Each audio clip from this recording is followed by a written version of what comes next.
खान पान की बदलती तस्वीर। शब्द अर्थ। संस्कृत सभ्यता। विज्ञापित विज्ञापन में दिखाया गया। व्यंजन मीन्स भोजन। विविधता विभिन्न प्रकार, मसलन जैसा कि स्थानीय क्षेत्रीय भागों में। गुणवत्ता का अर्थ होता है शुद्धता। मिश्रित संस्कृत का अर्थ होता है मिली जुली सभ्यता। निखालिस का अर्थ है पूर्ण रूप से। दृष्ट का अर्थ है नज़र से। एकता का अर्थ है संगठन। अंकुरित का अर्थ है उगना। भूषा का अर्थ है पहनावा। एथनिक का अर्थ है अप्रवासी। अचरज का अर्थ है आश्चर्य। प्रीति भोज का अर्थ है वैवाहिक कार्यक्रम। विपरीत का अर्थ है उल्टा। अब इसके बाद आपको क्वेश्चन आंसर का उत्तर बताया जाएगा। पाठ 14 खान पान की बदलती तस्वीर। प्रश्न संख्या 1, खान पान की मिश्रित संस्कृति से लेखक का क्या मतलब है? अपने घर के उदाहरण देकर इसकी व्याख्या करें।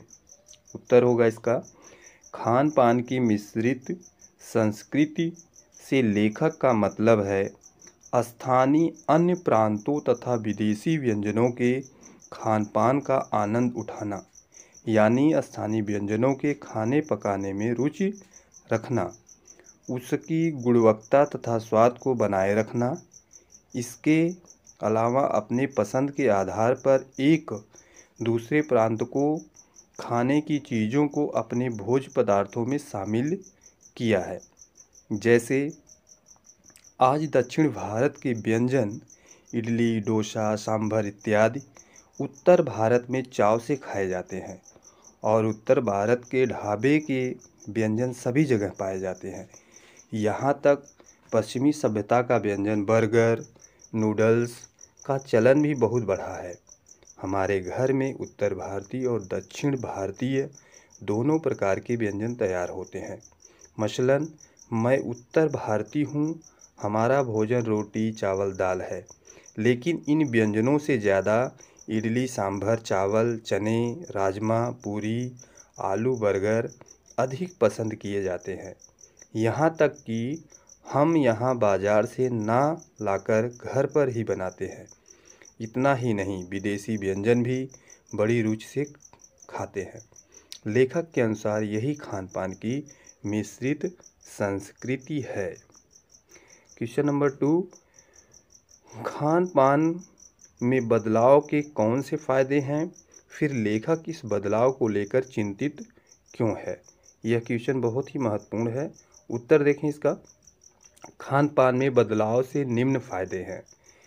एक, देश की संस्कृति का दूसरे प्रदेश की संस्कृति से मिलना। दूसरा है राष्ट्रीय एकता को बढ़ावा मिलना। तीसरा है गृहिणियों व कामकाजी महिलाओं को जल्दी तैयार होने वाले विविध व्यंजनों की विधियां उपलब्ध होना। नंबर 4 है बच्चों व बड़ों को मनचाहा भोजन मिलना।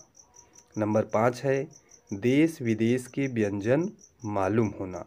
नंबर 6 है स्वाद, स्वास्थ्य व सरसता के आधार पर भोजन का चयन कर पाना। खान पान में बदलाव से होने वाले फायदों के बावजूद लेखक इस बदलाव को लेकर चिंतित है, क्योंकि उसका मानना है कि आज खान पान की मिश्रित संस्कृति को अपनाने से नुकसान भी हो रहे हैं, जो निम्न रूप से हैं। नंबर 1 देखें, स्थानीय व्यंजनों का चलन कम होता जा रहा है, जिससे नई पीढ़ी स्थानीय व्यंजनों के बारे में जानती ही नहीं। नंबर 2 है खाद्य पदार्थों में शुद्धता की कमी होती जा रही है। नंबर 3, उत्तर भारत के व्यंजनों का स्वरूप बदलता ही जा रहा है। क्वेश्चन नंबर 3, खान पान के मामले में स्थानीयता का क्या अर्थ है? उत्तर, खान पान के मामले में खान पान के मामले में स्वाधीनता का क्या अर्थ है? उत्तर होगा, खान पान के मामले में स्वाधीनता का अर्थ है किसी विशेष स्थान के खाने पीने का विशेष व्यंजन जिसकी प्रसिद्धि दूर दूर तक हो, मसलन मुंबई की पाव भाजी, दिल्ली के छोले कुलचे, मथुरा के पेड़े व आगरा के पेठे, नमकीन आदि। पहले स्थानीय व्यंजनों का प्रचलन था। हर प्रदेश में किसी न किसी विशेष स्थान का कोई न कोई व्यंजन अवश्य प्रसिद्ध होता था। भले ही ये चीज़ें आज के किसी कोने में मिल जाएंगी, लेकिन ये शहर वर्षों से इन चीज़ों के लिए प्रसिद्ध है। लेकिन आज खान पान की मिश्रित संस्कृति ने लोगों को खाने पीने के व्यंजनों में इतने विकल्प दे दिए हैं कि स्थानीय व्यंजन प्रायः लुप्त होते जा रहे हैं। आज की पीढ़ी तो कई व्यंजनों से भली भांति अवगत परिचित भी नहीं है। दूसरी तरफ महंगाई बढ़ने के कारण इन व्यंजनों की गुणवत्ता में कमी होने से भी लोगों का रुझान इसकी ओर कम होता जा रहा है। हाँ, 5 सितारा होटल में इन्हें एथनिक कहकर परोसने लगे हैं। यह तो आपका हुआ 14 पार्ट का क्वेश्चन और आंसर।